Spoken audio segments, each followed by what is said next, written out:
श्री राधा रमन लाल की जय। श्री चैतन्य महाप्रभु की जय। श्री पंचतत्व की जय। षडगोस्वामी वृंद की जय। श्री वृंदावन धाम की जय। यमुना रसरानी की जय। रजरानी की जय। सब आचार्यन की जय। महंतन की जय। संतन की जय। साधुवन की जय। वैष्णवन की जय। भक्तन की जय। जय जय श्री राधे श्याम। निताई गौर हरि हरि बोल। श्रीमन महाप्रभु की कृपा सु हम सभी श्रीमन महाप्रभु के द्वारा जिस शिक्षा को प्रदान करा गया, इस जीव जगत को प्रेम समझाने दिलाने एवं नित्यधाम वृंदावन की प्राप्ति कराने के लिए उसके ऊपर हम कुछ विगत महीनों से चर्चा कर रहे हैं। श्रीमन महाप्रभु के द्वारा जिन 8 श्लोकों के ऊपर चर्चा हुई है, उसका आज अंतिम श्लोक जो है, 8वां श्लोक जो है, आज उसके ऊपर आलोचना करेंगे। आप सबको मैसेज के माध्यम से आज का जो श्लोक है वह प्रेषित कर दिया है। आप उस सबको उस मैसेज को, उस श्लोक को आप देख लीजिए। श्रीमन महाप्रभु 8वें श्लोक में कहते हैं, आश्लिष्य वा पादरताम विनष्टु माम अदर्शनान मर्महताम करोतु वा यथा तथा वा विग्धातु लंपटो मत प्राणनाथस्तु स एव ना परः। श्रीमन महाप्रभु इस श्लोक के माध्यम से श्री राधा रानी के महाभाव के दर्शन, जो प्रेम की पराकाष्ठा है, अंतिम उसकी जो दशा है, उसका दर्शन करा रहे हैं। इस श्लोक में श्रीमन महाप्रभु कहते हैं कि श्री कृष्ण वह मुझको या तो अपने चरणों की दासी समझें, और यह समझकर वह उनका अगर उनके हृदय में अगर आकांक्षा हो, इच्छा हो, तो वह मुझे आलिंगन देकर अपने वक्षस्थल से आत्मसात करें, अथवा वे बहुबल्लभ चाहें, जो कुछ भी करना चाहें वह कुछ भी करें। यहाँ तक कि वह अगर किसी रमणी के संग किसी कुंज में विहार भी करना चाहें तो वह बड़े प्रेम पूर्वक करें, क्योंकि वह तो मेरे प्राणनाथ ही हैं। प्राणनाथ के सिवा उनका मेरे संग कोई ऐसा दूसरा संबंध नहीं है। यह थोड़ा समझेगा इस श्लोक को, क्योंकि यह बहुत गंभीर श्लोक है और राधा तत्व से या राधा रानी के भाव से यह परिपूरित श्लोक है। इस श्लोक में शिक्षाष्टक के प्रथम श्लोक में एक पद आता है, सर्वात्म स्पनम स्नपनम, उसके ऊपर चर्चा करी गई है। जो श्री कृष्ण प्रेम सागर में डूब चुका है। तो ऐसा है कि शिक्षाष्टक के श्लोकों को बताते हुए करते हुए श्रीमन महाप्रभु जो हैं, जिस प्रेम तत्व की चर्चा करनी है, तो प्रेम तत्व की चर्चा में श्री राधा रानी का जो महाभाव है, उसका दर्शन हम सब जीवों को, कलिमल जीवों को वह करा रहे हैं।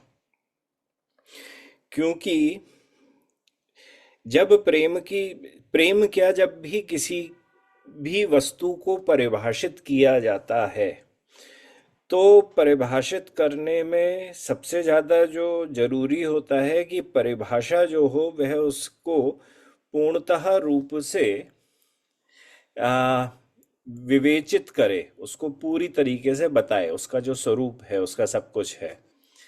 तो अगर मैं बोलूं कि मेरे अंदर तो प्रेम है, तो यह बोलना जो है, यह मैं शब्दों में उसको बयान नहीं कर पा रहा हूं प्रेम को। तो शब्दों में बयान नहीं कर पा रहा, या फिर इसे और सरलतम रूप में समझो।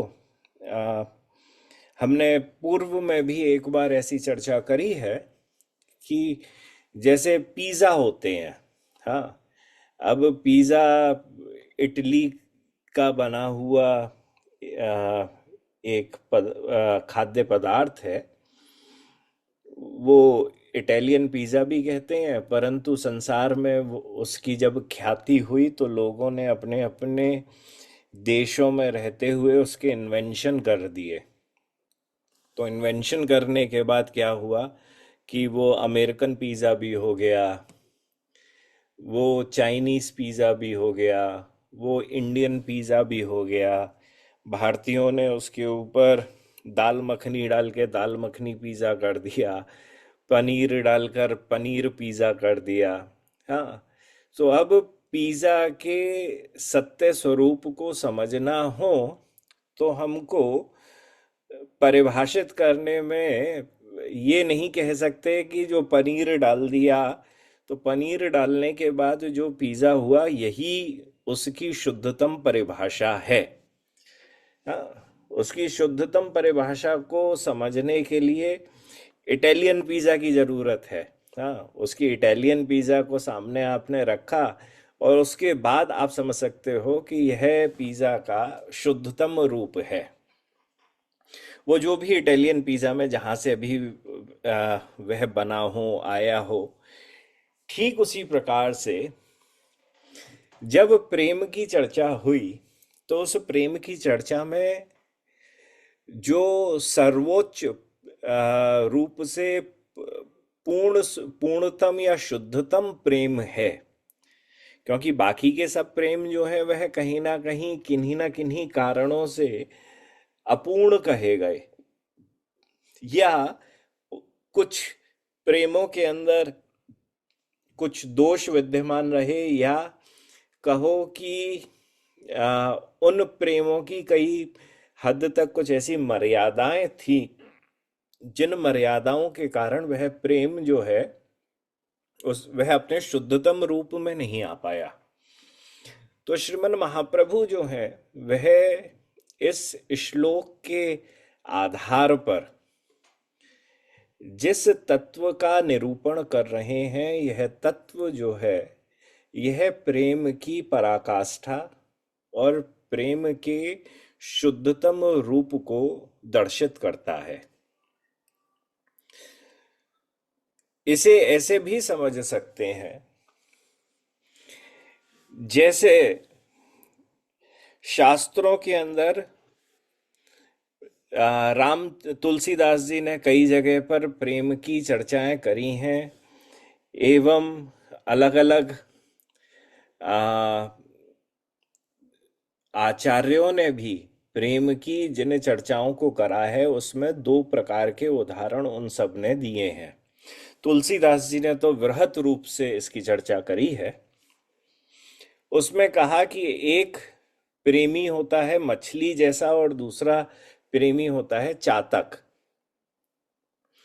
मछली और चातक जो है उनके लिए एकमात्र जीवन जो है वह जीवन है जल। पर कौन सा वाला सबसे ज्यादा शुद्धतम रूप है? तो जैसे कहा गया कि जो मछली होती है वह जल से बहुत प्रेम करती है, पर जल जैसे ही समाप्त हो जाता है, मछली भी वियोग में, उस जल के वियोग में अपने प्राणांत कर लेती है। अगर मछली ने अपना प्राणांत कर लिया तो उससे क्या दर्शित होता है कि जो जल है उस वह कहीं ना कहीं कठोर है, और वह नहीं देख पाया कि मछली मेरे ऊपर ही पूर्ण रूप से आश्रित थी। इसको ऐसे भी समझ सकते हो, जैसे कुंती देवी हैं। कुंती देवी को जैसे ही मालूम चला कि भगवान श्री कृष्ण अपने लीला का संवरण करके अपने लोक में वापस चले गए हैं, तो वह उसी समय ही इस सूचना को सुनकर उन्होंने अपने प्राणांत कर लिए। तो यह मछली रूपक प्रेम हुआ। हम्म, ये संबंधित प्रेम है। दूसरा प्रेम जो है वह चातक का प्रेम कहलाता है। चातक का प्रेम कैसा है कि यहाँ चातक जो है वह आ, मेघ के या बादलों के गुण और दोषों को बिल्कुल भी नहीं देखता है। आ, चातक एकनिष्ठ विश्वास से बादलों की तरफ ही निहारता रहता है। और मेघ जो होता है, जो बादल है, वह शीतल जल भी देकर उसकी प्यास बुझाता है। और कभी कभी ऐसा होता है कि वह वज्राघात से उसका जीवन भी हर सकता है। हाँ, तो दोनों चीजें उसमें संभव होती हैं। पर वह मेघ के अतिरिक्त अन्य किसी जलाशय की तरफ देखता भी नहीं है। इसी प्रकार से जो कृष्ण प्रेम रस सागर में डूब चुका है, पूर्ण रूप से डूब चुका है, उसके लिए श्री कृष्ण के गुण दोष का विचार करने का अवकाश कहाँ रह जाता है। उसको कहाँ समय मिलता है कि कृष्ण में इतने गुण हैं और कृष्ण में इतने दोष हैं। ये बहुत गंभीर चर्चा है, और यह अंतिम श्लोक की चर्चा है, तो इसको थोड़ा सा समझने का भी, थोड़ा भी नहीं, मैं तो कहूँगा पूर्णतम समझने का प्रयास करिएगा। क्योंकि यहाँ श्री राधा रानी के जिस भाव की चर्चा बताई गई है शिक्षा के द्वारा, वह शिक्षा हमको सिखाती है, बहुत कुछ सिखाती है। यह निस्वार्थता ही वह आधार है जिस पर यह श्री राधा रानी का महाभाव टिका हुआ है। क्योंकि इसमें कहीं पर भी स्वार्थ नहीं है। और तो यह जो महाभाव रूपिणी श्री राधा रानी है, इनका जो पूर्ण रूपेण महाभाव है, उसकी फाउंडेशन क्या है? उसकी फाउंडेशन है निस्वार्थता। निस्वार्थता को क्या कहते हो अंग्रेजी में? आप लिख के बताइए भैया, हमें तो अंग्रेजी में शब्द भी याद नहीं।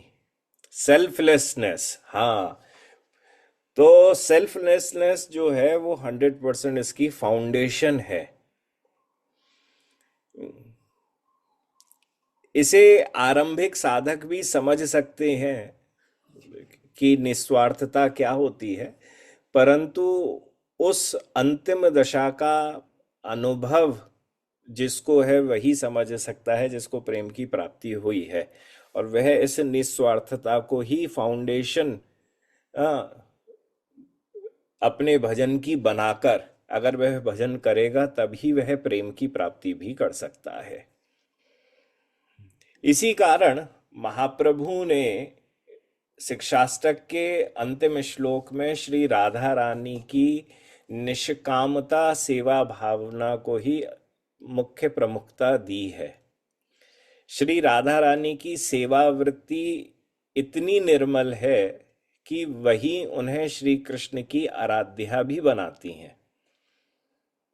यहाँ प्रेम का स्थान भगवान श्री कृष्ण से भी ऊंचा बताया गया है। श्री कृष्ण भगवान हैं, परंतु प्रेम से जीत लिए जाते हैं।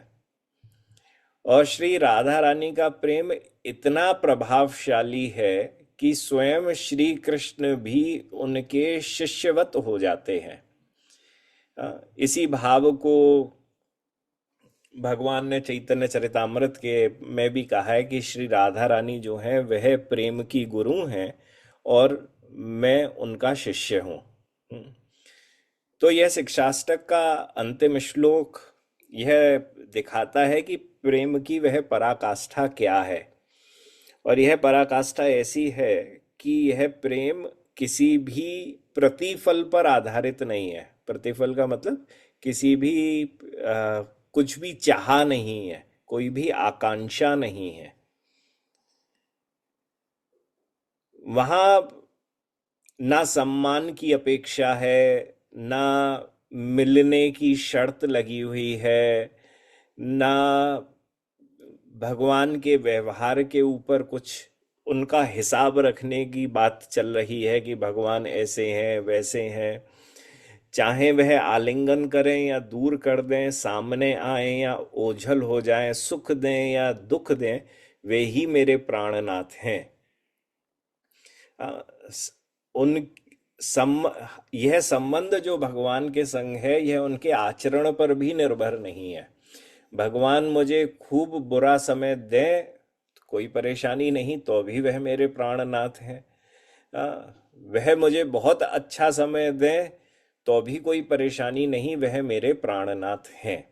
हम्म। प्रायः हम जीवों के अंदर यह समस्या आ जाती है, क्योंकि जब दुख आते हैं और उन दुखों का शमन किसी भी प्रकार की युक्तियों से नहीं हो पाता। दुख प्रायः प्रारब्ध के कारण हर जीव को प्राप्त होते हैं, और जब तक वह प्रारब्ध बना रहता है और जितने समय तक वह प्रारब्ध बना रहता है, तब तक वह दुख लोगों को मिलते हैं। और लोग, हम सब जीव जो हैं, उन दुखों को हटाने का पूरा प्रयास भी करते हैं। और कई बार प्रयासों को करते हुए यह स्थिति आ जाती है कि फिर अपने प्राणनाथ को हम बिल्कुल पूर्णतः भूल जाते हैं। और मैं सत्य कहूं कि यहाँ फिर प्राणनाथ से फिर कुछ ऐसी मांगे हो जाती हैं, जब मांग होती है, कामना होती है, वह पूरी नहीं होती है, तो हृदय कहीं ना कहीं कुंठित हो जाता है। भगवान के प्रति थोड़ा रोष उत्पन्न हो जाता है, और सोचते हैं कि भगवान देखो, भक्ति तो मैंने आपकी इतनी करी, परंतु उसके बावजूद भी आपने दिया तो मुझे दिया क्या। हम्म? मैं ऐसी चर्चाओं से प्रायः कहता हूं कि अब यह यहाँ पर विवेक की आवश्यकता है। विवेक भी कैसा कि जैसे जज को गालियां नहीं दी जाती है कि वो जब सजा सुनाता है, और जीवन भर जज को गालियां नहीं दी जाती हैं जब वह सजा सुनाता है। हाँ। सो ठीक उसी प्रकार से आ, भगवान तो खैर जज हैं और जज नहीं भी हैं। आ, क्योंकि वह आ, जज का कार्य सीधे तौर पर तो नहीं करते हैं। देखते जरूर हैं, साक्षी जरूर बनते हैं परमात्मा के रूप में, पर वह सीधे तौर पर श्री कृष्ण ही जज बनकर हमारे सब कार्य कर रहे हैं तो नहीं कर रहे हैं। सो ठीक उसी प्रकार से कि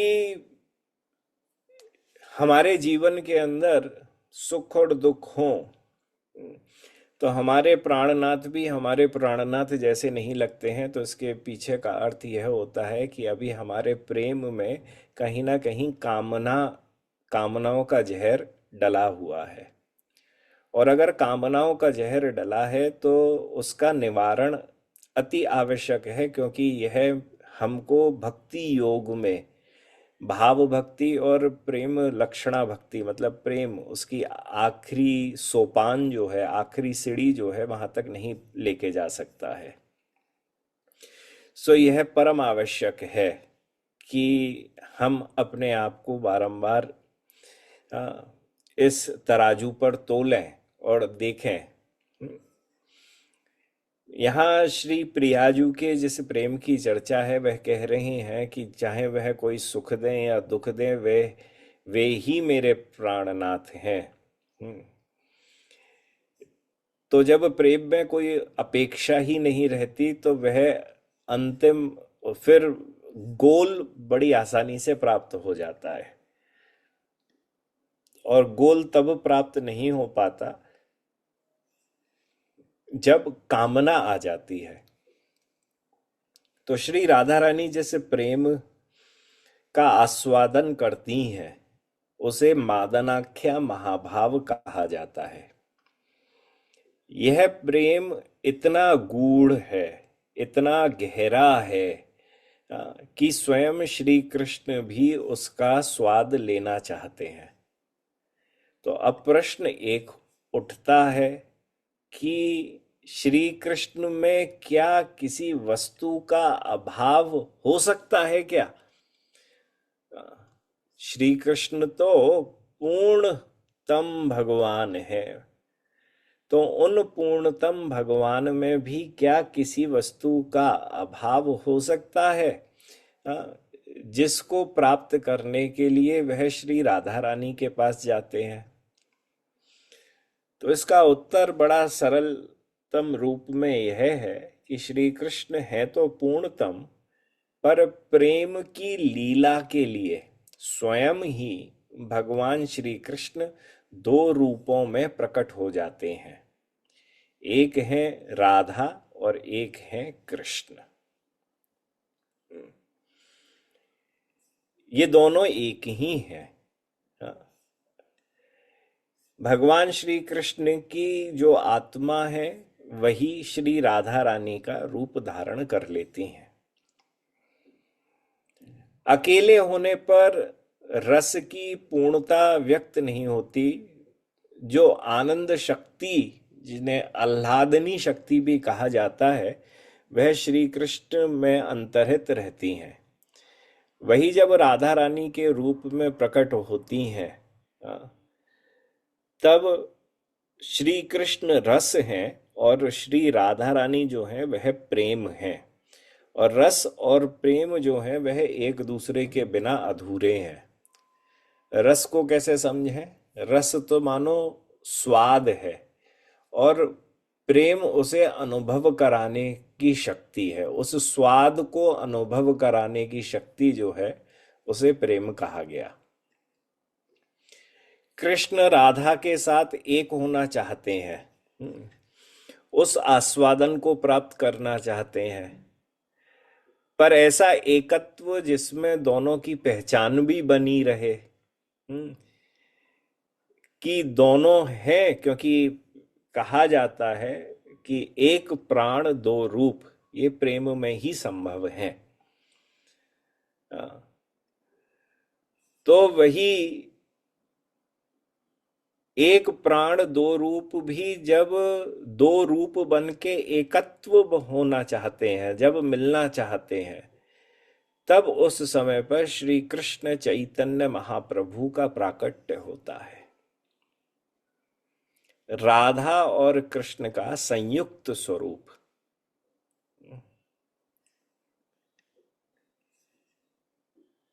तो वह रसराज भी है, वह रस भी है, और महाभाव रूपी प्रेम भी है। सो एक प्राण एक रूप बनकर श्री राधा कृष्ण जब आए तो वह श्री चैतन्य महाप्रभु के रूप में उनका प्राकट्य हुआ। राधा कृष्ण का प्रेम उनकी आह्लादनी शक्ति का विस्तार है। और गौर सुंदर में यही दोनों एक साथ प्रकट होते हैं।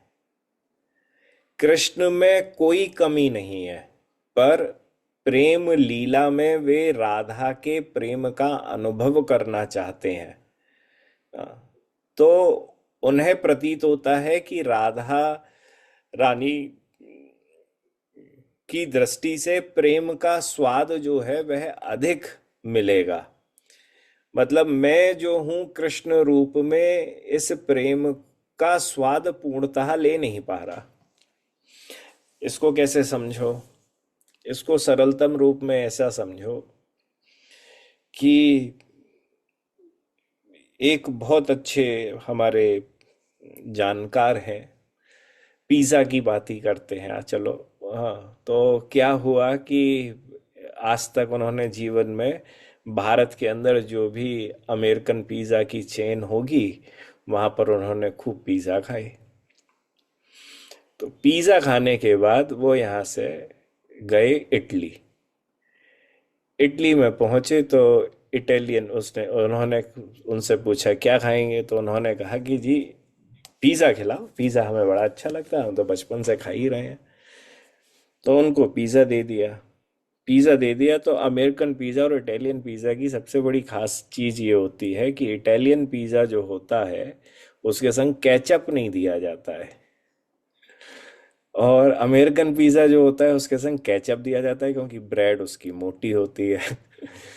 सो उनके पास उनको पिज़्ज़ा दिया गया। तो पिज़्ज़ा देने के बाद वो खाना शुरू नहीं करा। तो जिन्होंने दिया उन्होंने पूछा कि आप खा क्यों नहीं रहे हैं कुछ, तो उन्होंने कहा कि तुमने अभी केचप तो दिया नहीं है, तो हम खाएं कैसे। सो उनसे कहा गया कि आप बिना केचप के खाएंगे। तो उन्हें अब स्वाद नहीं आ रहा था, समझिएगा इस चीज को। हाँ, तो कई बार ऐसा होता है कि हमारे पास किसी चीज का एक सीमित दायरे में ही स्वाद रहता है। हाँ, उसकी प्योरिटी की कभी कुछ चीज दे दी जाए तो आजकल तो हमारा शरीर ऐसा है कि प्योरिटी को तो संभाल ही नहीं पाता है। प्योरिटी को तो अपने जीवन में उतार ही नहीं पाता है। हम्म, तो प्योरिटी की चीज में जैसे सब आजकल तो भैंस का घी चलता है, किसी को गैया का घी दे दो तो वो पचा ही नहीं पाएगा, उसका आस्वादन ही नहीं कर पाएगा। सो ठीक उसी प्रकार से भगवान श्री कृष्ण ने सोचा कि मैं जहां तक अनुभव कर रहा हूं आह्लादनी शक्ति के इस प्रेम का, हाँ, वह एक सीमित दायरा है। पर मुझे मालूम है कि प्रियाजू जो है वह जिस प्रेम का आस्वादन कर रही हैं वह मुझसे भी ज्यादा गहरा है। और मुझको वह अनुभव प्राप्त करना है। और यही विचार उनके भीतर प्रश्न जगाता है कि वे श्री राधा रानी जो हैं वह उनका प्रेम कैसा है और मैं कैसे उनके उस प्रेम के अनुभव को प्राप्त करूं। तो और राधा रानी जो है वह अपने प्रेम को सहज रूप से देने के लिए प्रवृत्त भी नहीं होती हैं। और अगर प्रवृत्त हो भी जाए तो अनुभव को तो बता व्यक्त करा नहीं जा सकता, अनुभव तो अनुभव करके ही प्राप्त करा जा सकता है, उसे बोल के तो नहीं समझा जा सकता है। तो इस कारण से बाहरी दृष्टि से श्री कृष्ण भगवान है, पर प्रेम की आंतरिक लीला में वह श्री राधा रानी से ही उस अनुभव को सीखते हैं। इसीलिए श्री कृष्ण के हृदय में यह विचार आया कि प्रेम के उस अनुभव को अब मुझे चुराना होगा। वे जानते हैं कि रस से भी ऊंचा अगर कुछ है तो वह प्रेम रस है, और उस प्रेम रस का आस्वादन है। वह चाहते थे कि श्री राधा रानी की महिमा प्रकट हो। अ, इस कारण से वे पूर्णानंदमय एवं पूर्ण तत्व हैं, फिर भी श्री राधा रानी के प्रेम में अ, इतने उन्मत्त हो जाते हैं कि भगवान श्री कृष्ण एक अपना नया प्राकट्य करते हैं, और वह प्राकट्य ही गौर लीला का कारण बनता है।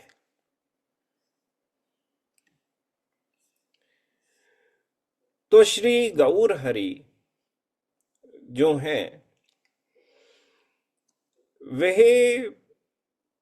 शिक्षाष्टक के इस अष्टम श्लोक में महाभाव का मादन महाभाव जो है उसकी चर्चा कर रहे हैं। यह उन्नत उज्जवल रस गर्भा प्रेम भक्ति की सर्वोच्च अवस्था है।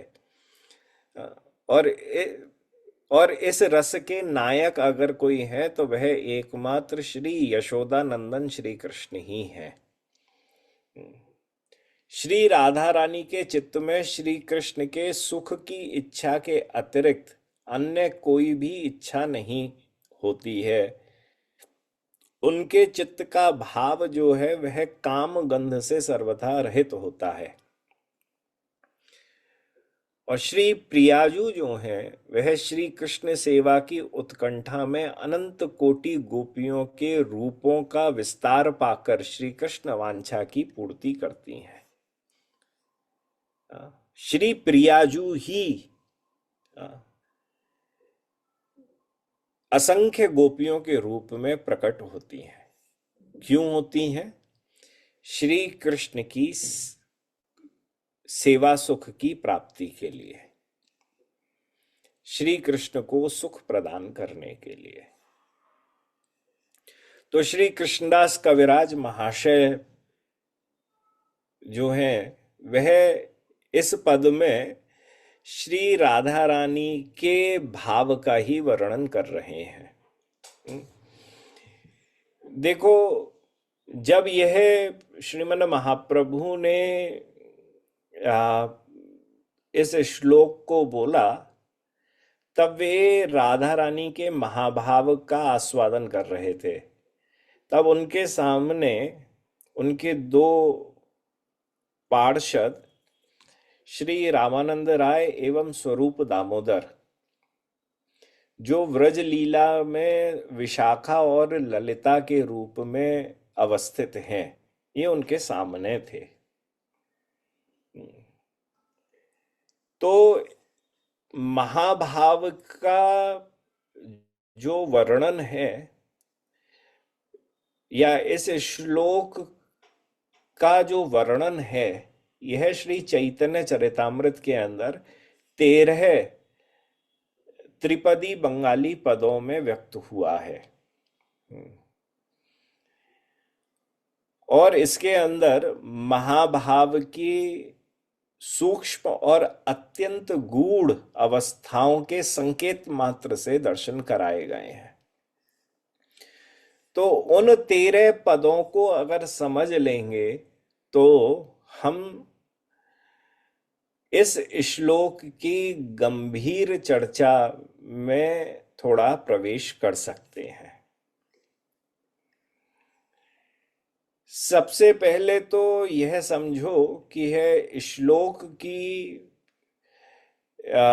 जो शुरुआत है वह आश्लिष्य वा पादरताम पिनस्तु माम। श्री कृष्ण जो हैं सपादरताम माम आश्लिष्य पिनस्तुम। तो स मतलब वे श्री कृष्ण, पादरताम माम मतलब पद दासी, मुझे पददासी माने। तो इसका अर्थ सबसे पहला तो ये है कि श्री प्रियाजू जो हैं वह आरंभ में ही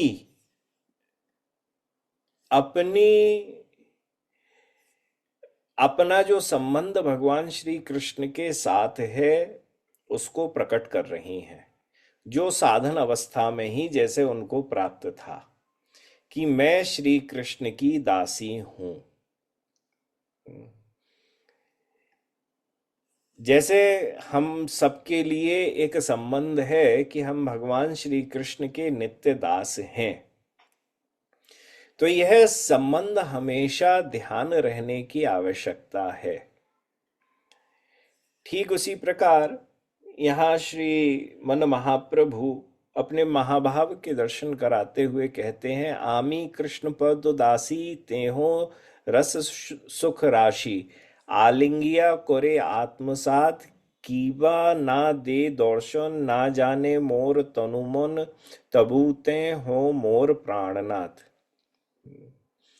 महाप्रभु आरंभ ही करते हैं अपना परिचय देते हुए और कहते हैं, आमी कृष्ण पौद दासी, मैं श्री कृष्ण के चरणों की दासी हूं। और यह वाक्य ही महाप्रभु की संपूर्ण तात्विक व्याख्या का केंद्र बिंदु है, क्योंकि इससे यह प्रकट होता है कि उन्होंने श्री राधा रानी के प्रेम के साथ अपनी साधना की पहचान को पूर्ण कर लिया है। हाँ, अब वे स्वयं को संपूर्ण रूप से श्री कृष्ण की दासी के रूप में ही अनुभव करते हैं।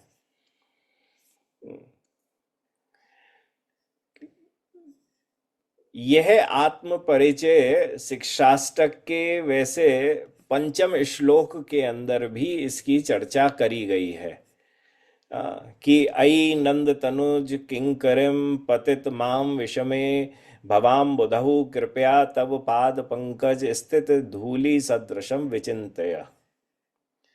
कि हे नंद तनुज, संसार सागर में पड़े हुए अपने किंकर मुझको कृपा करके अपने चरण कमलों में कोई लगी हुई धूली के समान आप समझो।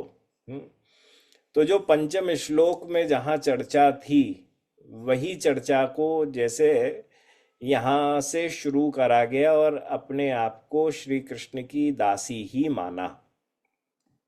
यह परिचय है।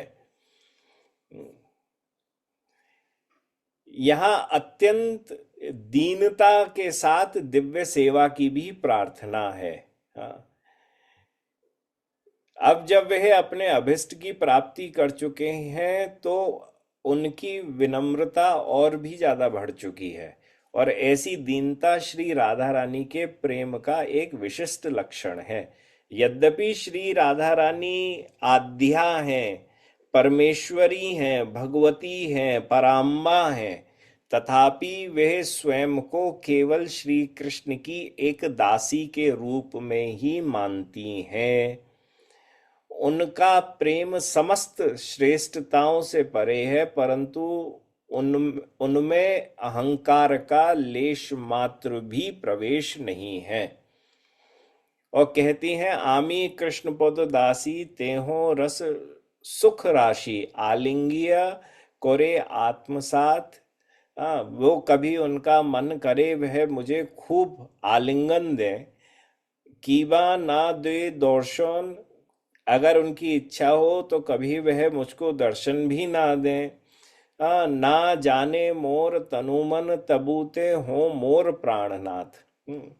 वह मेरी मुझे दर्शन ना दे, वे मेरी मन की बात के हिसाब से भी ना चले, परंतु वह मेरे हमेशा प्राणनाथ बने रहेंगे। सखी हे सुन मोर मनेर निश्चय, कीबा अनुराग कोरे, कीबा दुख दिया मारे, मोर प्राणेश कृष्ण अन्य नय।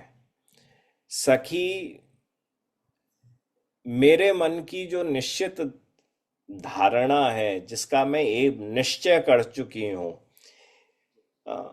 मैं जिसको अपने मन ही मन अनुभव करती हूं, तो हे सखी सुन मोर मनेर निश्चय। मैं अब तुमको अपने मन के उस अनुभव, उस निश्चय के बारे में बताती हूं। श्री कृष्ण आलिंगन द्वारा मेरे प्रति प्रीति प्रकाश करें अथवा मुझे त्याग कर अन्यत्र जाकर मरणांतक दुख दें, वे जो इच्छा हो सो क्यों ना करें, सब अवस्था में वे मेरे प्राण वल्लभ ही हैं। वे नितांत मेरे अपने हैं, वे किसी भी समय पराये नहीं हैं। जब वे मेरे निकट रहें तब वे मेरे बंधु हैं, नितांत अपने हैं, और जब वह छोड़कर चले जाएंगे तब पराये हो जाएंगे, ऐसी बात बिल्कुल भी नहीं है सखी। वे सभी अवस्था में मेरे प्राण वल्लभ हैं, अपने हैं। महाप्रभु आगे कहते हैं कि वे उन प्रभु के चरणों की दासी हैं जो परमानंद और रस के साक्षात स्वरूप हैं। तेहों रस सुख राशि। हाँ, जब हम यह समझ जाएं कि परमानंद के आखिरी में वास्तविक भोक्ता कौन है,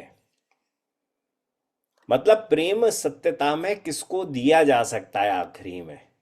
आ, वैसे तो हम अपने परिवारों में, अपने रिश्तों में अन्य अन्य प्रकार का प्रेम करते ही हैं, परंतु जिस दिन यह विवेक जागृत हो जाता है कृपा से, और जब यह विवेक जागृत होने के बाद हम यह समझ जाते हैं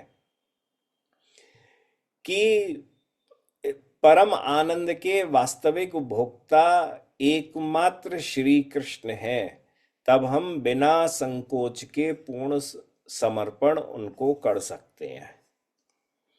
पर यही बात हमारे हृदय में सही रूप से प्रतिष्ठित होकर नहीं बैठ पाती है। हम सुन लेते हैं, थोड़ा बहुत समझ भी लेते हैं, पर मान नहीं पाते हैं। हमें मालूम है कि क्या सही है क्या गलत है, पर अभी मान नहीं पा रहे। यहाँ कृपा की आवश्यकता मुख्य रहती है। हाँ। हम उस पूर्ण प्रेम पात्र को पहचाने जो हमारे प्रेम को अनंत रूप से स्वीकार कर सके। यदि हम किसी सीमित व्यक्ति को प्रेम अर्पित करते हैं तो हमारा अर्पण भी सीमित रह जाता है, क्योंकि वह पात्र हमारी भावना को पूर्ण रूप से धारण करने में समर्थ नहीं होता है। हमारे अंदर खूब प्रेम होए, परंतु सामने वाले जो हों उनके पास वह पात्रता ही नहीं है आपके प्रेम को संभालने की। उनको, उनका जो दायरा, उनका जो पात्र हो वह बड़ा छोटा हो, तो भैया जिसके अंदर सामर्थ्य नहीं है ना, वह संभाल नहीं पाएगा। और यह सामर्थ्य अगर उस प्रेम को संभालने की किसी के पास है तो वह एकमात्र श्री कृष्ण के पास है। तो जब हम किसी अपूर्ण पात्र को निस्वार्थ भाव से खूब प्रेम दे दें, तब भी हमारा अंतःकरण विकसित होता है, यह सही बात है। परंतु जो पूर्णता का अनुभव हमें होना चाहिए, वह पूर्णता का अनुभव हमको प्राप्त नहीं होता। क्योंकि वह पूर्णता का अनुभव जो है वह तो एकमात्र भगवान श्री कृष्ण के संग संबंध बना के ही प्राप्त होता है। तभी आगे श्री महाप्रभु कहते हैं, छाड़ी अन्य नारी गौण मोरा वश तनु मौन मोर सौभाग्य प्रकट कौरिया तास सभारे देन पीड़ा आमा सोने कौरे क्रीड़ा देई नारी गौण देखिया किंबा ते हो लंपट शठ ध्रुष्ट सकपट अन्य नारी गौण साथ मोर आगे कोरे क्रीड़ा मोरे दीते मनः पीड़ा तभु तेहो मोर प्राणनाथ। कहा देखो, छाड़ी अन्य नारी गण, श्री कृष्ण अपनी अन्य प्रेयसियों को त्याग कर मोर वश तनु मन अपने मन को मेरे अधीन करके, मतलब श्री कृष्ण अपनी अन्य प्रेयसियों को त्याग कर अपने मन को मेरे अधीन करके मेरी इच्छा के अनुसार अपने शरीर और मन के द्वारा मुझे सुख दें, सब प्रकार से मेरे प्रीति विधान की को समझकर अपने मन को मेरे अधीन रखकर अपने शरीर को मेरी सेवा के लिए लगाकर, हाँ, मेरी इच्छानुसार मुझे जिस प्रकार से उनकी लीला देखनी है, हाँ, वैसा करें। मोर सौभाग्य प्रकट करिया, हाँ, अपने संग लाभ का सौभाग्य मुझे दान भी देकर। ता सौभारे देन पीड़ा, आमा सोने कोरे क्रीड़ा, सेई नारी गौण देखा हिया।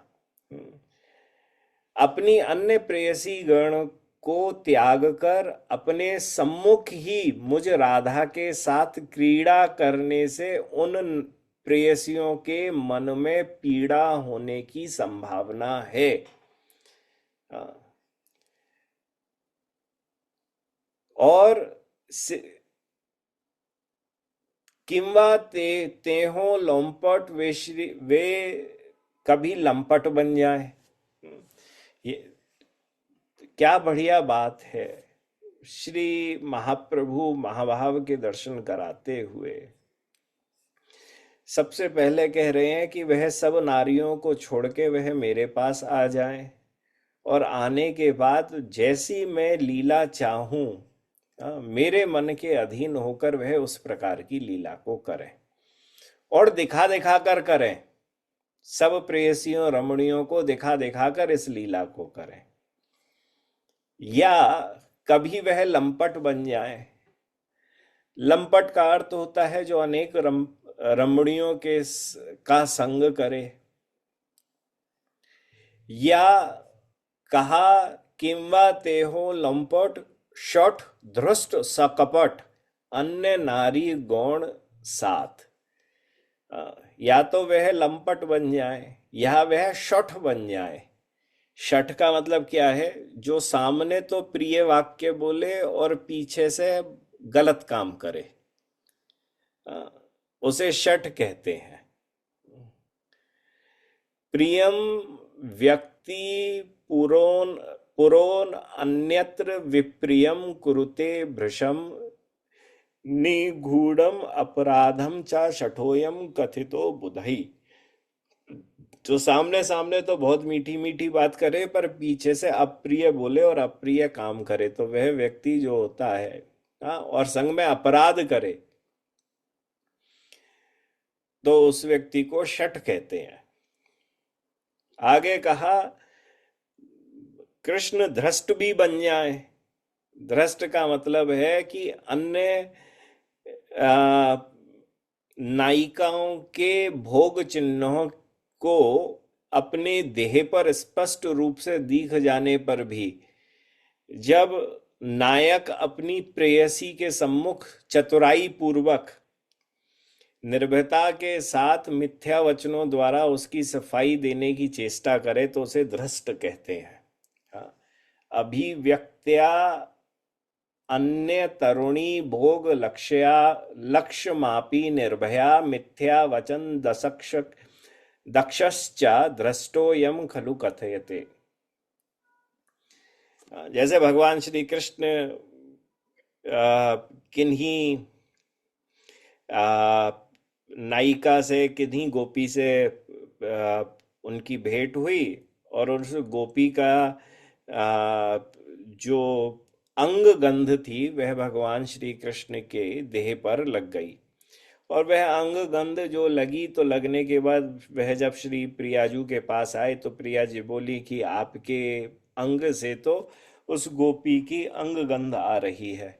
तो उस समय पर भगवान श्री कृष्ण चतुराई पूर्वक निडर होकर झूठे वचन बोलते हुए कुछ सफाई देने की चेष्टा अगर करते हैं तो उस समय पर उनको धृष्ट कहा जाता है। आगे कहा सकपट। कपट का कपट सहित, जिसके सुख की बात तो कुछ और हो और मन में दूसरे प्रकार के भाव हों, उसे कपट कहते हैं। कपट मतलब झूठा व्यक्ति। मतलब मुंह में बात कुछ और होगी। वो क्या, एक वो है ना, मुंह में राम बगल में क्या, क्या बगल में छुरी मुंह में राम, हाँ, जो कहावत है। हाँ, तो वो वैसी वाली अगर कुछ उनके अंदर वैसी दोष भी आ जाए। अन्य नारी गुण को रीसात अन्य जितनी भी नायिका या गोपीगण हैं उनको साथ लेकर, मोरे दीते मौनो पीड़ा, मोर आगे कोरे क्रीड़ा, मेरे मन को पीड़ा पहुंचाने के लिए मेरे सामने ही उन सब रमणियों के साथ क्रीड़ा करें। हाँ, तो भी हाँ, तभू तो ते हो मोर प्राणनाथ, तब भी वो मेरे प्राणनाथ ही हैं। आगे कहा, नागुणी आपन दुख सोबे वांछी तौर सुख, तार सुखे आमार तात्पर्य, मोरे यदि दिले दुख, तार हईल महासुख, सेई दुख मोर सुख वर्य। नागुणी आपन दुख सोवे वांछी तौर सुख, तार सुखे आमार तात्पर्य। मैं अपने दुख की बात नहीं सोचती, अपना सुख या दुख का अभाव मेरे अनुसंधान का मतलब यह है, मेरी खोजबीन का विषय नहीं है कि मैं इस बात से खुश हो रही हूं या इस बात से मैं दुखी हो रही हूं। सोबे वांछी तौर सुख, मैं एकमात्र उन श्री कृष्ण की सुख की ही इच्छा करती हूँ, वांछा करती हूँ। तार सुखे तामा आमार तात्पर्य, उनका सुख विधान ही मेरा एकमात्र उद्देश्य है। मेरी जो कुछ भी चेष्टा है वह सभी श्री कृष्ण के सुख के निमित्त है। मेरा यह शरीर भी उनके सुख के निमित्त ही है। मोरे यदि दिले दुख, तार हईल महासुख, सेई दुख मोर सुख वर्य। मुझे दुख देने से यदि उनको अत्यंत सुख होता है तो उनके द्वारा दिया गया वह दुख भी मेरे लिए परम सुख है, क्योंकि इससे वे सुखी होते हैं, उनका सुख ही मेरा सुख है। यहाँ एक शब्द आया है, सेई दुख मोर सुख वर्य। वर्य का मतलब होता है श्रेष्ठ, परम। सुख वर्य का मतलब हुआ परम सुख, श्रेष्ठतम सुख। अब देखो, यदि राधा का सुख केवल श्री कृष्ण के सुख में ही स्थित है तो यह प्रश्न उठता है कि जब श्री कृष्ण किसी अन्य गोपी से मिलते हैं तब राधा कभी कभी ईर्ष्या क्यों प्रकट करती हैं? क्यों मान करती हैं? हाँ, मान तो करती है ना प्रिया जो हमारी। यहाँ तो महाभाव के जो दर्शन हो रहे हैं उसमें तो प्रियाजू कह रही है कि वो अगर किसी से मिले, हाँ, तो मुझे कोई परेशानी नहीं है। हाँ, मुझे मेरे सामने अगर वह कुछ करें भी और मुझे दिखा दिखा कर करें तो भी मुझको कोई परेशानी नहीं है। किम बातें हो लंपट शॉट द्रष्ट सकपट, अन्य नारी नारी गुण साथ, मोर आगे कोरे क्रीड़ा, मोरे दिते मनोह पीड़ा, तभू ते हो मोर प्राणनाथ। वह एक तरफ तो यह भी कह रही है। हाँ, तब यह प्रश्न होता है कि तब श्री राधा रानी कभी कभी ईर्ष्या क्यों प्रकट करती हैं, मान क्यों करती हैं? तो इस प्रश्न का उत्तर देने के लिए श्री गौरहरि आगे राधा रानी के बाह्य रूप से प्रकट होने वाले मान अर्थात जो प्रेम पूर्ण जो ईर्ष्या होती है उसका आंतरिक रहस्य प्रकट कर रहे हैं। और कहते हैं, कांता कृष्णे कौरे रोष, कृष्ण पाए संतोष, सुख पाए ताड़न भोर्सने, यथा जोथा योग्य कोरे मान, कृष्ण ताते सुख पान, छाड़े मान अल्प अल्प साधने। ये बहुत गंभीर तात्विक चर्चा है भैया, समझो इसको। कांता कृष्णे कौरे रोष, कृष्ण पाए संतोष।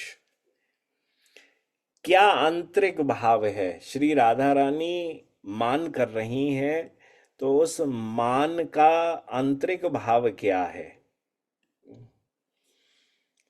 कहा, अन्य गोपी की कुंज में श्री कृष्ण के जाने से श्री राधा रानी कई बार अनेक अवसरों पर रुष्ट होती हैं। क्यों होती हैं? हाँ, कृष्ण कांता कृष्णे कोरे रोष, रोष माने क्रोध करना, रुष्ट होना। हम्म, क्यों होती हैं वह? कहा, क्योंकि इससे श्री कृष्ण को सेवा में कष्ट होने की संभावना है, ऐसा श्री प्रियाजू मानती हैं। ये बड़ा गंभीर विषय है। कैसा विषय? आप, मैं इसे आपको समझाने का एक प्रयास ऐसे करता हूं कि समझो, घर पे आप खाना बनाते हो, बहुत बढ़िया खाना बनाते हो, घर पे आपकी धर्म पत्नी हो, वो खाना बहुत अच्छा बनाती हो। वह कुछ दिनों के लिए मायके चली जाए और उनके जीवन का एकमात्र ध्येय हो कि आपको, जैसा आपको भोजन सुख देता है, मैं ऐसे खाना बनाने वाले को आपके यहाँ पर रखूं। हाँ, घर पे रखूं जो मेरे पीछे से इस खाने को बनाए। और वह, क्योंकि वह आपके स्वास्थ्य का भी ध्यान देते हैं, करते हैं। अब आपका मन करे, तब पत्नी तो गई भैया मायके, आज तो छोले भटूरे खाएंगे। हाँ, तो पत्नी को क्या है कि उस समय पर रोष होगा। वह रोष सेवा के कारण होगा कि घर पे इतना बढ़िया खाना है, स्वास्थ्य के लिए बहुत लाभदायक है, स्वादिष्ट भी है, पूर्ण रूप से सब कुछ है, उसके बावजूद भी बाहर क्यों जाके अपनी सेहत को खराब करना और हाँ, और वहां का स्वाद भी अच्छा नहीं है। सो ठीक उसी भावना को यहाँ लेके आओ और लेके आके इस बात को समझो, श्री प्रियाजू मान कर रही हैं, तो वह जो रोष प्रकट कर रही हैं, तो वह रोष इस वजह से प्रकट कर रही हैं क्योंकि वह यह समझ रही हैं कि श्री कृष्ण को जो सेवा देने में, जो जिस प्रकार की सेवा उनको दी जा सकती है, हाँ, जिस प्रकार की सेवा उनको करी जा सकती है, पर ठाकुर जी जिस कुंज में अभी चले गए हैं, जिस गोपी के पास चले गए हैं, वह गोपी भगवान श्री कृष्ण की उस प्रकार से सेवा नहीं कर पाएगी। सो इस कारण से प्रिया जी जो है वह मान का भाव धारण कर लेती हैं। जैसे कोई छोटा बच्चा हो, वो करे कि मुझे टॉफी खानी है, चॉकलेट खानी है, तो माँ क्या है, एक रोष प्रकट कर लेती है अपने अंदर। हाँ, तो वह रोष जो है, यहाँ रोष सेवा का रोष है कि इनकी सर्वोत्तम रूप से सेवा करी जा सकती है, परंतु वह सेवा को ना प्राप्त करके, वह जिस सेवा को प्राप्त करने के लिए गए हैं वह पूर्णतम रूप से सिद्ध सेवा नहीं है। हम्म। हो सकता है कि अन्य गोपी श्री कृष्ण के हृदय स्थित उस भाव को समझकर सेवा ना कर सके। हो सकता है कि श्री कृष्ण के कोमल अंगों पर उस गोपी के द्वारा सेवा करते हुए उसकी बड़ी बड़ी चूड़ियों या कंकड़ों के द्वारा कोई निशान बन जाए, इससे श्री कृष्ण को अत्यंत कष्ट हो सकता है। इस प्रकार की भावना को धारण करके, कि कन्हैया आज इस गोपी के पास गया है, पर वह गोपी सेवा में प्रवीण नहीं है, तो श्री कृष्ण कष्ट भोगने के लिए वहां पर क्यों गए। यह सोचकर श्री कृष्ण के प्रति श्री राधा रानी का यह प्रणय रोष मान प्रकट होता है। इसकी उत्पत्ति श्री कृष्ण सुख वासना से है, और इसी से यह श्री कृष्ण की सुख पोषक है। यह जो मान है ना, तो कहा ना, कांता को कृष्णे कोरे रोष, कृष्ण पाए संतोष। हाँ, वह रोष कर रही है, पर संतोष किसको मिल रहा है? हाँ, श्री कृष्ण को प्राप्त हो रहा है। जहां पर श्री कृष्ण के कष्ट की आशंका नहीं रहती है, वहां श्री राधा रानी स्वयं ही अपने कौशल से श्री कृष्ण को अन्य गोपी के निकट भेजती है, जैसे सखियों के पास भेजती हैं। जैसा चैतन्य चरितामृत के अंदर भी ऐसे वचन प्राप्त होते हैं, यद्यपि सखीर कृष्ण संगमे नाही मौन, तथापि राधिका যত্ন कराय संगम, नाना छोले कृष्ण प्रेरी संगम कराए, आत्म कृष्ण संग हईते कोटि सुख पाए। यद्यपि श्री सखी का श्री कृष्ण से मिलने का कोई मन नहीं है, तो भी श्री राधा रानी को पता है कि यह सखी जो है सेवा में प्रवीण है।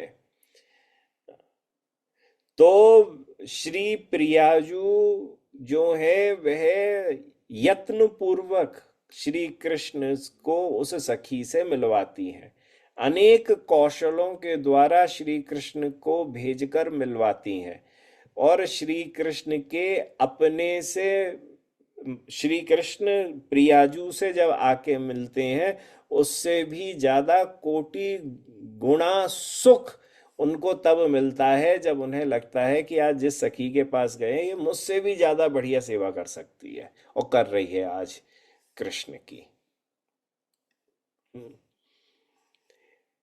तो प्रेम की स्वभाव सिद्ध कुटिलता वश बिना कारण भी अनेक समय श्री राधा रानी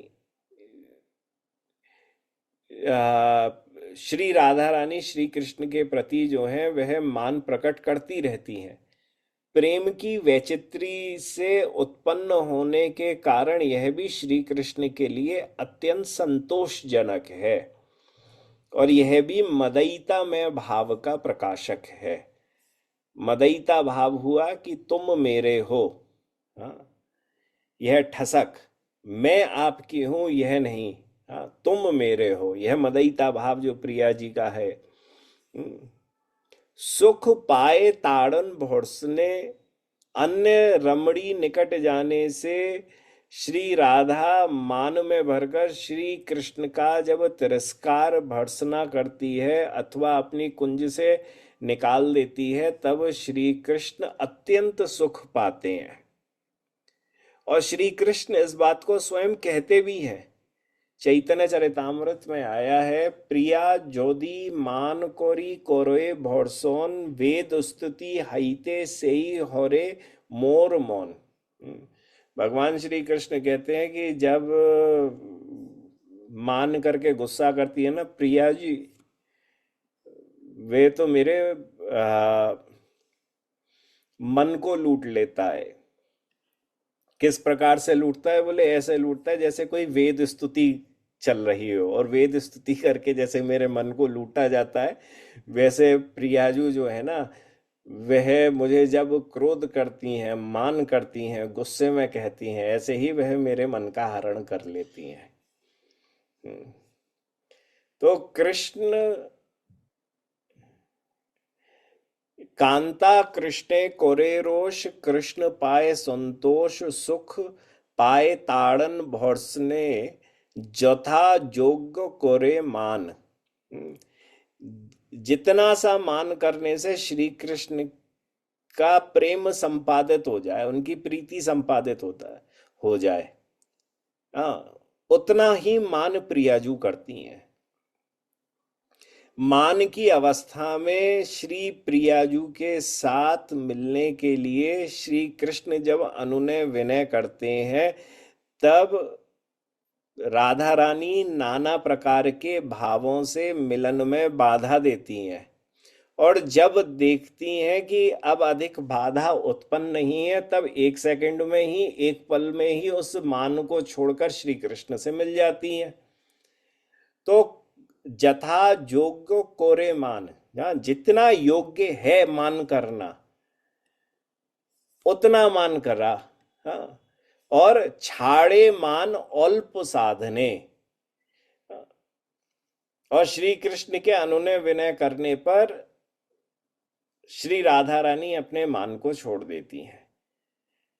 अब इससे यह नहीं समझना चाहिए कि यह मान जो है यह हृदय से नहीं निकला, यह अभिनय मात्र है। ऐसा नहीं सोचना चाहिए, क्योंकि अभिनय मात्र हुआ तो झूठ हुआ, और यह लीला जो है यह सत्य की लीला है। इस सत्य की लीला में जो कुछ भी हो रहा है, यह मान जो है वह हृदय से हृदय से निकला हुआ भाव है। नहीं तो इससे संचारी भाव का उद्गम असंभव होता है। तो लीला शक्ति के प्रभाव से श्री राधा रानी के हृदय से ही श्री कृष्ण पोषण के निमित्त मान का यह भाव उदय होता है। क्योंकि इस मान के मूल में श्री कृष्ण की सुख वासना ही विद्यमान है। अतएव श्री कृष्ण के अनुनय विनय और कातरता आदि दिखाने पर उनके दुख की आशंका करके, अरे कन्हैया को कहीं दुख ना है जाए, हाँ, कि मैंने ज्यादा कर लिया, हाँ, मानवती श्री प्रियाजू थोड़े ही क्षण में उस मान को छोड़ देती हैं। अब आगे की इस श्लोक की चर्चा अगले सत्र में करेंगे। जय जय श्री राधे श्याम, निताई गौर हरि हरि बोल। भैया, आज की इस सत्र से संबंधित अगर कोई प्रश्न हो तो आप पूछ लीजिए। हाँ, आप सबका फरवरी का भैया बहुत सारे दिल वाले लव आ रहे हैं इस बार।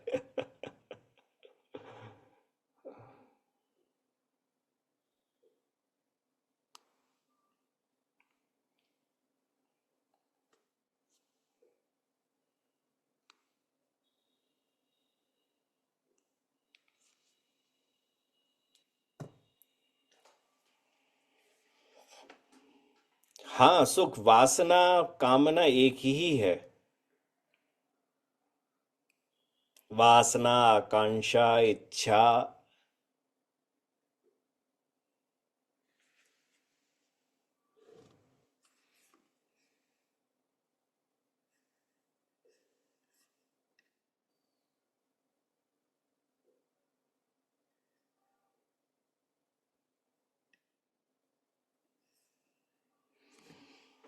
आज लगता है आज प्रश्न होंगे नहीं, क्योंकि जो सत्र हुआ है बड़ा सीधा सीधा था। अच्छा, अच्छा। Should these prayers B chanted daily and with what भाव? आ, कौन सी प्रेयर्स? हम क्या शिक्षाष्टक की बात कर रहे हैं? अगर शिक्षाष्टक की बात है तो नहीं, ये हमारे भजन के लिए जरूरी है। नहीं, इसे गाने की आवश्यकता नहीं है। ये हमारे भजन के लिए जरूरी है। भजन हमारी साधना के लिए जरूरी है, इसके तत्व को समझना करना। इसे प्रतिदिन गाने की आवश्यकता नहीं है। ना हमने कभी किन्हीं आचार्य पादों से ऐसा देखा हो या किसी परंपरा में ऐसा प्राप्त करा हो कि ये गाया जाता हो, तो ऐसा नहीं करा जाता।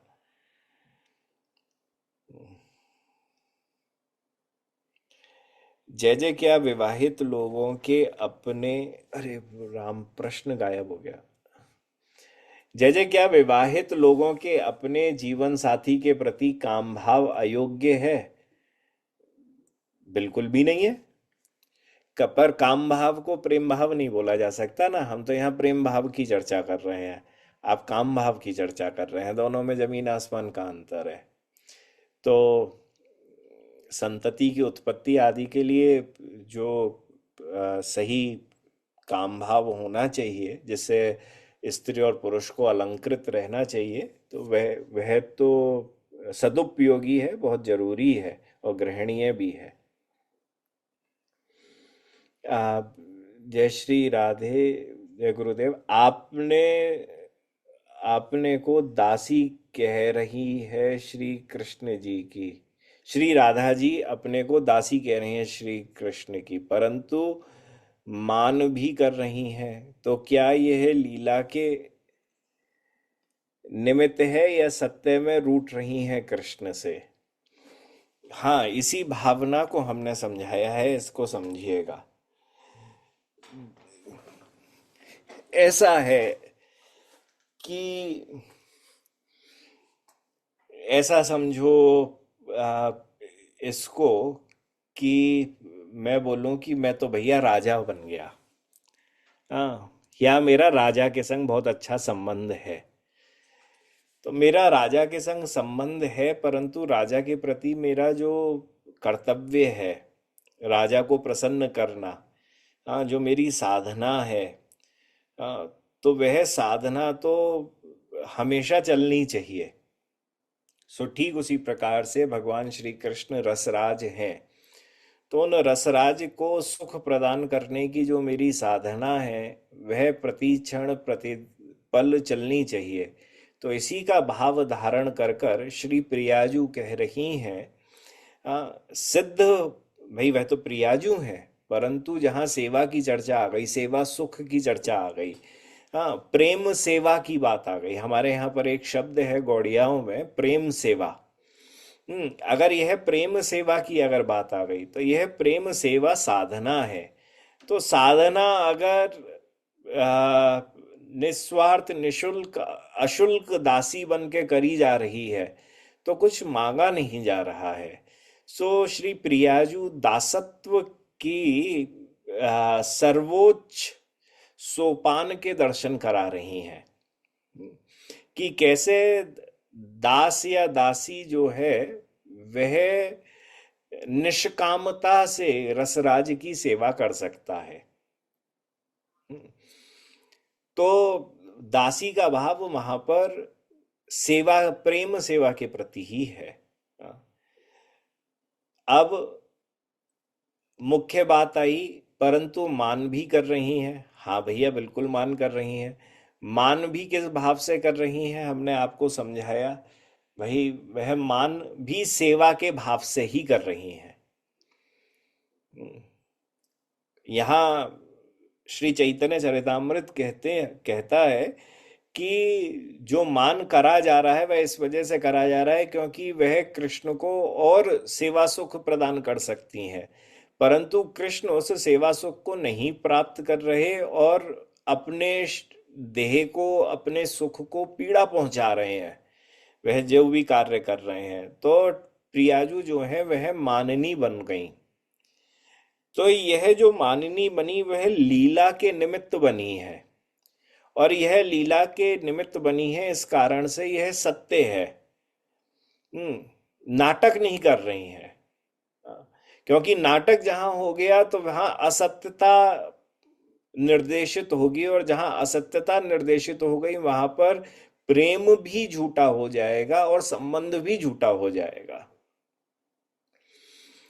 तो यहां झूठ नहीं है।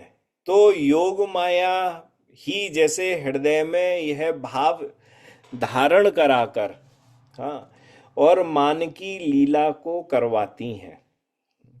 और जब तक करना होता है तब तक करती हैं। कभी कभी स्वयं ही योग माया जो वहां पर बताती हैं, या कभी ललिता जी के द्वारा ही उस लीला का को विश्राम कराती हैं। तो यह लीला सत्य की लीला है, यह रूठना भी सत्य का रूठना है, सत्यता है इसमें पूर्ण रूप से विद्यमान।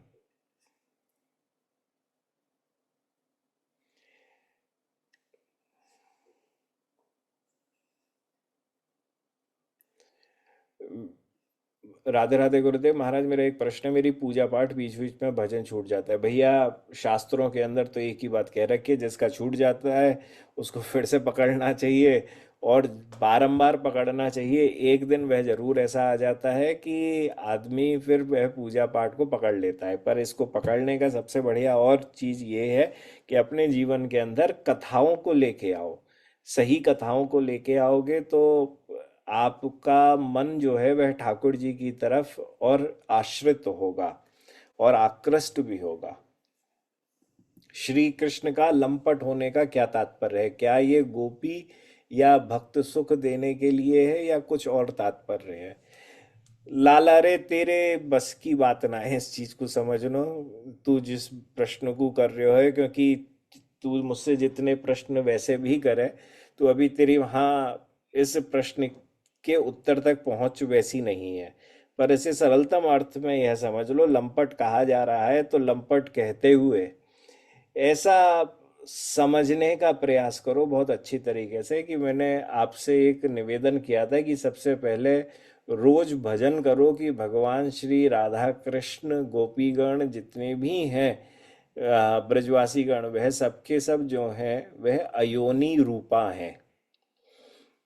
तो अयोनी रूपा का बारंबार भजन करने के बाद क्या होता है कि यह, जब आप इन लीलाओं के अंदर हल्का सा भी प्रवेश करते हो, या भगवान को यह, भगवान के लिए इन शब्दों के को सुनते हो कि वह लंपट हैं, वह धूर्त हैं, वह बहुवल्लभ हैं, ऐसे शब्दों को जब सुना जाता है तो सुनने के बाद यह सब के सब प्रेम मात्र की एक लीला आस्वादन के लिए है। तो इसको जब हम अपनी भौतिक ध्येय के हिसाब से, अपनी भौतिक बुद्धि से जोड़कर जब इन शब्दों को देखते हैं, तो बहुत बड़ा अपराध हम अपने जीवन के अंदर करते हैं। भगवान भक्त को सुख देने के लिए लंपट नहीं हो रहे हैं। हम्म, क्योंकि वहां भक्त है ही नहीं है। वहां तो सिर्फ सब कुछ लीला मात्र है, वहां पर शिक्षा नहीं दी जा रही है। भगवान श्री राधा कृष्ण नित्यधाम वृंदावन में कोई शिक्षाप्रद लीला नहीं कर रहे हैं। वो जब इस पृथ्वी पर आते हैं तब शिक्षाप्रद लीलाओं को करते हैं, पर उनकी उस लीला को समझने के लिए वैसी पात्रता की आवश्यकता होती है। तो भगवान लंपट नहीं है, हाँ, परंतु वहां पर एक लीला का प्राकट्य हुआ। उस लीला के प्राकट्य में अयोनी रूपा भगवान, भगवान श्री राधा रानी की, श्री राधा रानी से जिस गोपी का प्राकट्य हुआ भगवान को सुख देने के लिए, किसी एक भाव, एक प्रकार के सुख देने के लिए भगवान श्री कृष्ण उस गोपी के पास गए, उस सुख की प्राप्ति करने के लिए।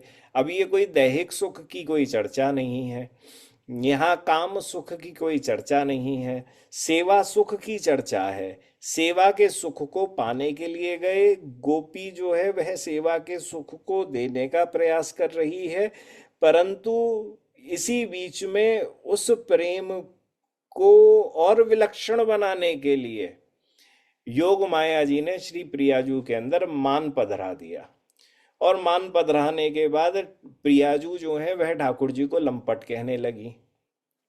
तो ये सब लीला का भाव है। इस लीला के भाव को शाब्दिक रूप से नहीं देखना चाहिए। हाँ, जैसे मित्रों के अंदर आपस में कोई एक दूसरे को गधा कह दे तो उसे अगर शाब्दिक रूप से विचार करके देखोगे तो बहुत बड़ी गलती हो जाएगी।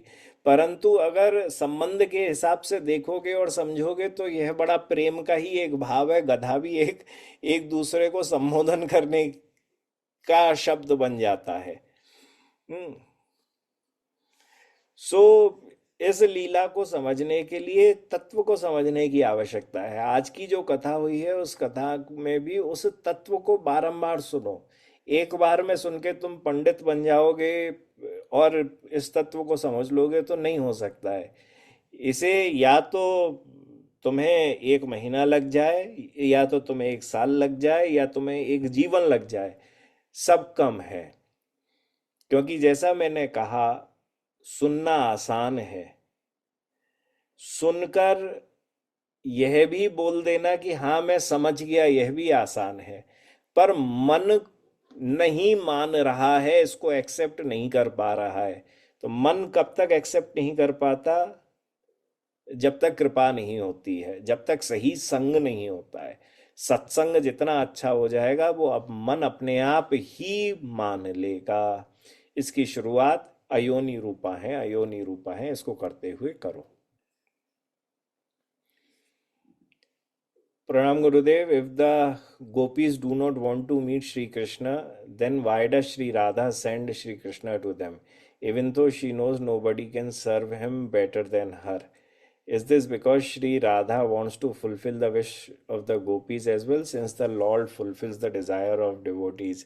ना भैया, ऐसा है।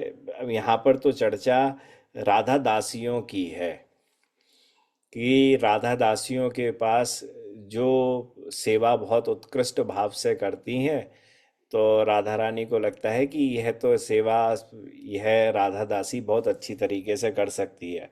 और राधा दासी जो है वह तो राधा रानी के प्रति उसका प्रेम का भाव मुख्य है। वह चाहती ही नहीं है वह कृष्ण से जरा सा भी मिले मिलन करे। सो यह उस भाव से चर्चा है। तो श्री कृष्ण को सुख देने के लिए, गोपी को सुख देने का तो यहाँ पे कोई तात्पर्य ही नहीं है।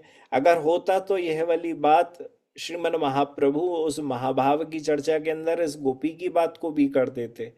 हाँ, कह सकते हो, क्योंकि एक बात के कई अनेक अनेकानेक अर्थ निकाले जा सकते हैं।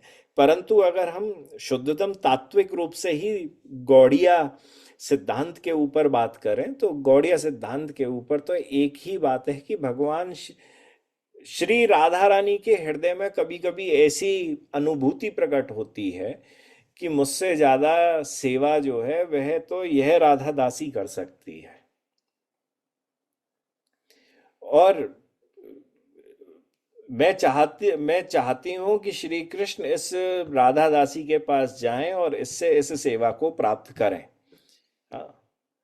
सो यहाँ भाव जो है वह भी पूर्ण रूप से श्री कृष्ण को सुख प्रदान करने के ऊपर ही आ, निर्भित पूरा, हम शब्द ही भूल गए, आ, निर्भर करता है। हाँ। सो अगला प्रश्न क्या है? मेरा भी सेम क्वेश्चन ये है गुरुदेव जी, ऐसा क्यों हो रहा है मेरे साथ? भैया मुझे नहीं मालूम आपका क्या प्रश्न है। गुरुदेव, मेरा प्रश्न शास्त्र से अलग है। गुरु दीक्षा प्राप्त करने हेतु इस शरीर का किसी विशेष वर्ग या जाति का होना जरूरी है? मार्गदर्शन करें गुरुदेव। श्री कृष्ण मंत्र या श्री कृष्ण नाम के लिए किसी भी जाति या किसी भी वर्ण का होने की कोई आवश्यकता नहीं है। जीव मात्र, हर जीव मात्र को अधिकार है श्री कृष्ण मंत्र और श्री कृष्ण नाम का।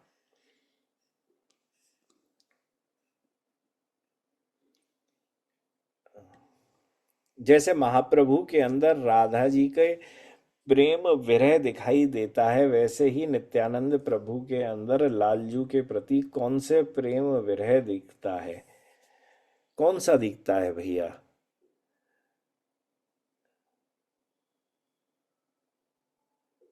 क्योंकि वह भी श्री मन महाप्रभु के प्रति उनका प्रेम मुख्य प्रेम है।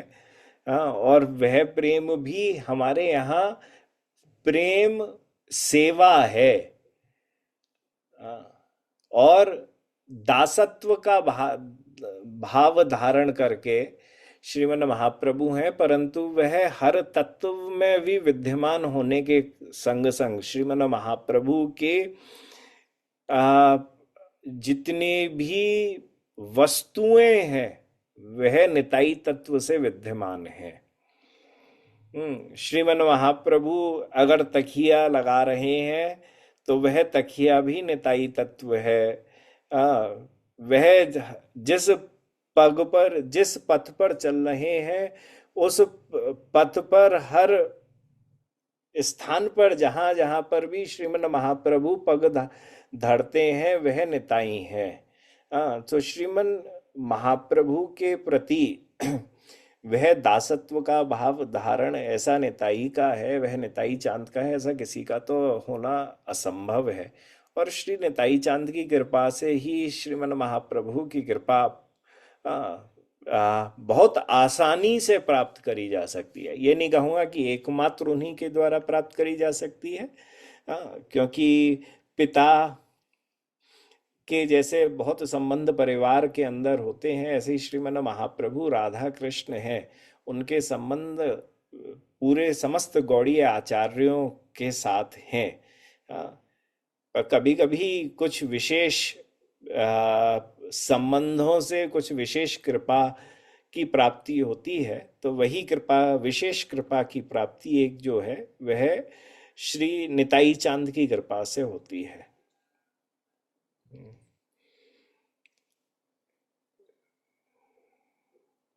और बड़ा अच्छा ये है कि अगर लीला के अंदर उनका आस्वादन करा जाए तो वह अनंग मंजरी के अवतार भी हैं। हाँ, तो एक अब वह बड़ा गूढ़ विषय है कि वह सखी रूप में है। कई जगह पर उनकी चर्चा, उनके उसमें बीच बीच में मंजरियों के भाव की भी है। तो वह जो भाव है वह सखी का भाव, गोपी का भाव उनके अंदर हमेशा विद्यमान रहता है।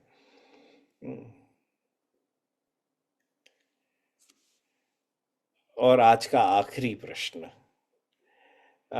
Every day I'm trying to improve myself as a human being, but somehow lose cool and end up being angry.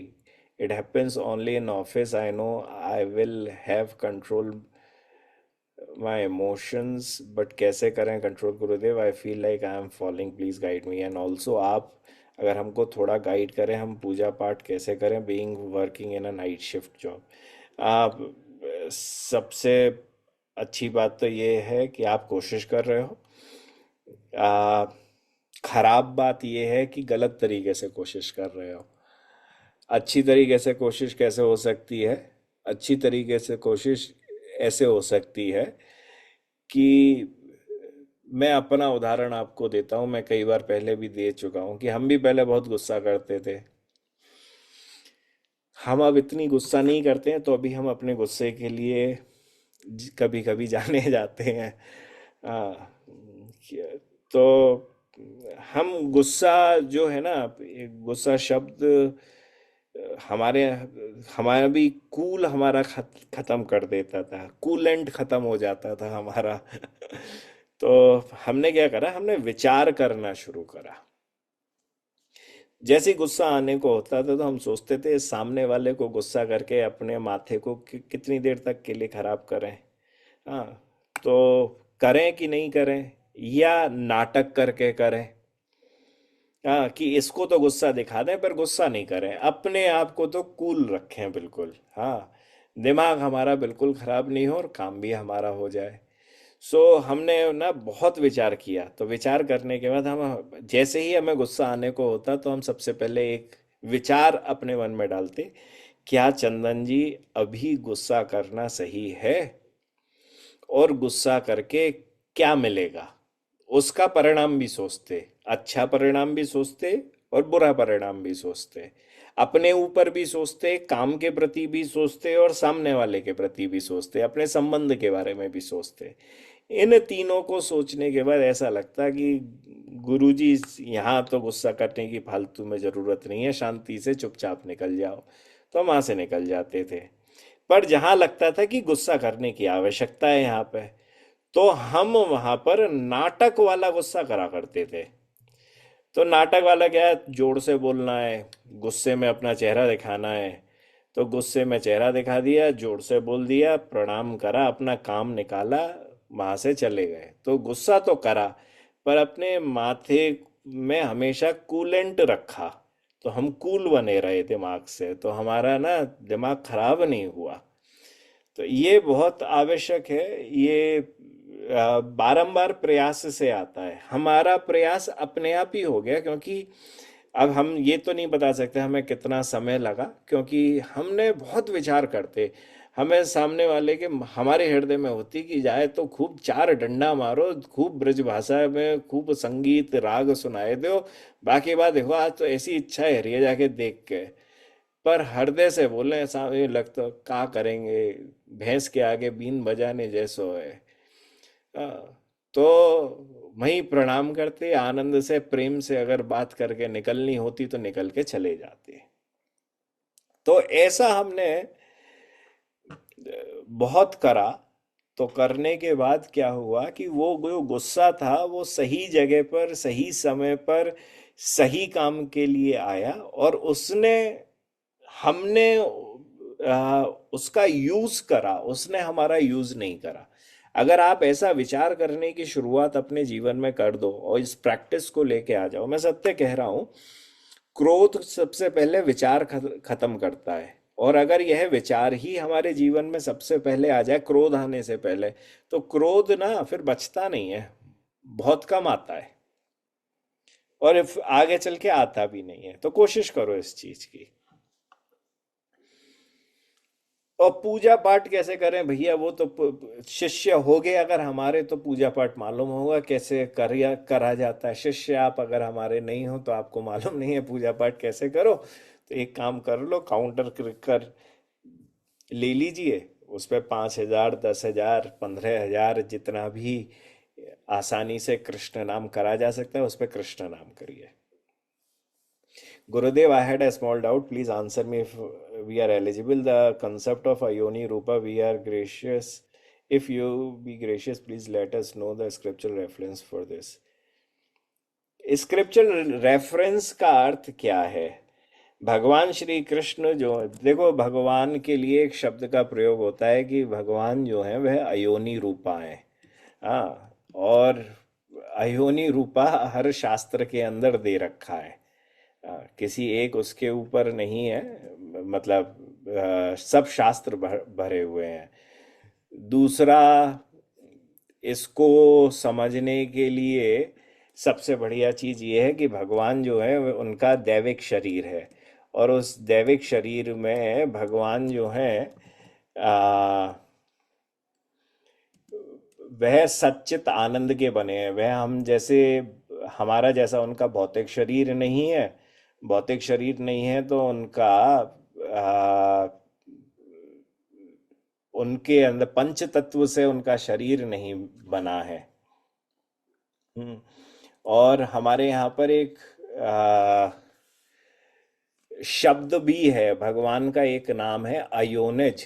हाँ, जो योनि से प्रकट नहीं, जो माता के गर्भ से प्रकट नहीं होते हैं, हाँ, उनको अयोनिज कहा जाता है। यह भगवान का एक नाम है। हाँ, सो परेशानी क्या होती है कि भगवान की जो लीला है वह तो पूर्ण रूप से आ, मनुष्य जैसी ही दिखती है। हम्म, परंतु भगवान की जो देह है वह सच्चिदानंद देह है।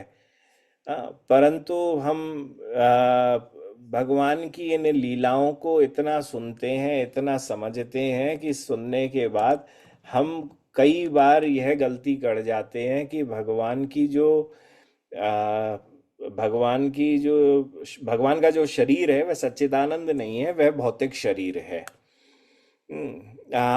पुराणों के अंदर बहुत जगह पर इसके उदाहरण हैं कि भगवान अयोनिज हैं, अयोनी रूप हैं। हम्म, अयोनी रूप से मतलब है पुनर्जन्म से रहित हैं। आ, उनका कभी पुनर्जन्म नहीं होता। भौतिक शरीर वाले का तो हो जाएगा पर उनका नहीं होता है संग में। तो यह तो आपको पूर्ण रूप से भागवत आदि आ, एवं क्या कहते हैं गीता आदि सब जगह पर इस तत्व की प्राप्ति हो जाएगी और आपको उत्तर भी मिल जाएगा। बहुत रेफरेंसेस भरे ही हुए हैं सब जगह पर। जय जय दास को लोग यह कहते हैं कि यह बहुत कठोर है, जो I also find somewhat humbleness is lacking in my self, how can I fix my self. सिर्फ विचार से, विचार ही वाणी को सुधारता है। अगर विचार ही आपका गलत है या बिना विचारे अगर आप बोल रहे हैं तो सामने वाले को कुछ भी लग सकता है। आप विचार करके बोल रहे हैं, एक एक शब्द को छान छान के बोल रहे हैं, हाँ समझ कर बोल रहे हैं, विचार करके, तो कोई परेशानी नहीं होती करती है। आप बिल्कुल सब कुछ समझ सकते हैं, बोल सकते हैं और सामने आ, वाले के लिए आप मितव्ययी भी हो सकते हैं, हाँ मृदुभाषी भी हो सकते हैं। तो यह तो तब होगा जब आप हर शब्द को हर व्यक्ति से बात करने से पहले जो भी बोलना है उसका विचार करके बोले। धीरे धीरे करके आएगा। मैं ये नहीं कह रहा कि एक ही दिन में एक ही समय पे आ जाएगा, पर देखें सामने वाला यह व्यक्ति है, मैं इससे जो बोल रहा हूँ, जिन शब्दों का प्रयोग कर रहा हूँ वह सही है कि गलत है। यह विचार जैसे आना शुरू हो जाएगा ना, क्योंकि होता क्या है ऐसा समझो, आ, दो तरीके के लोग जैसे घर के अंदर रहते हैं, या नहीं, दो तरीके के लोग घर के अंदर आते और जाते हैं। एक तो होता है वो जो घर के अंदर रहता है, दूसरा होता है वो जो चोर होता है, जैसे चोरी करनी है। तो जिसे चोरी करनी होती है ना, वह घर की हर वस्तु को अच्छी तरीके से जांचता परखता है, समझता है, एक एक करके देखता भी है, हर जाके सर्च रिसर्च जो करनी है वो करता है, हाँ उस वस्तु को उसे चुराना है। घर एक है और वह सब जगह पर विचार करता हुआ चल रहा है, सब जगह पे वो कर रहा है, तो बड़ा विचारवान है। हाँ, तो ठीक उसी प्रकार से कोई चोर अगर आपके घर पे से होके कहीं चला गया तो वह विचारों से युक्त था, तो उसे मालूम है कहाँ पर कौन सी वस्तु रखी हुई है। परंतु आप ही उस घर के अंदर रहते हो, कई बार ऐसा होता है कि बहुत सारी बहुमूल्य वस्तुएं इधर उधर रख दी जाती हैं और भूल जाते हैं हम कि हमने रखी कहाँ है। हाँ, तो वो होता क्यों है? वह इस वजह से होता है क्योंकि हम विचारवान ना होकर हमने उस काम को करा था। हमने विचारवान ना होकर अपने चश्मे को कहीं किसी जगह पे रख दिया और अब हमको याद नहीं कि हमने कहाँ रखा। हम विचारवान नहीं थे, इस वजह से हमने अपनी घड़ी को, अपने मोबाइल को कहीं रख दिया और इस वजह से हमें याद नहीं कि हमने कहाँ रखा। सो ठीक उसी प्रकार से हर व्यक्ति को क्या होता है कि हमें अभ्यास हो चुका है बोलने का।